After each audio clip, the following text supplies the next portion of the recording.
Iran ने Hormuz तो टूट लिता ਤਾਂ ਮੁਜ਼ਾਕਰਾਤ ਖਤਮ ਕਰ ਦੇਵਾਂਗੇ। ट्रंप ਦੀ ਫੇਰ ਧਮਕੀ ਆਖਿਆ ईरान बहुत ज्यादा ਰਿਆਇਤਾਂ ਦੇ ਰਿਹਾ ਹੈ।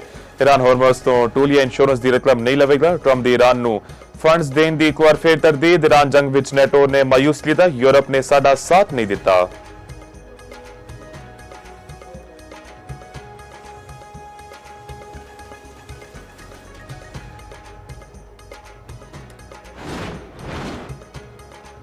शोहदाए करबला दी अजीम कुर्बानियां नूं सलाम। मुल्क भर विच अज नौवें मुहर्रम उल हराम दे जुलूस बरामद होणगे।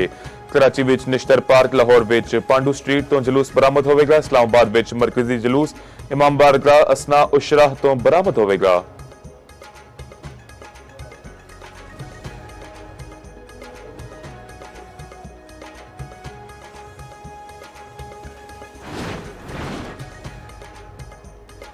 वेनेजुएला विच 7.5 शिद्दत दा ज़लज़ला। दरअल हुकूमत कराची समेत कई शहरों विच इमारतां डिग गईयां।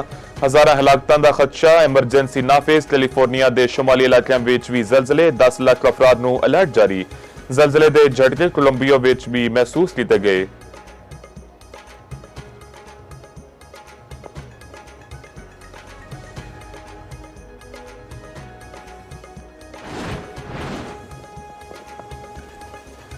कराची के मुख्तलिफ इलाकों में हल्की बारिश, शहर फैसल उत्ते फिसलन के बायस हादसात, मुतअद्दिद अफराद ज़ख्मी।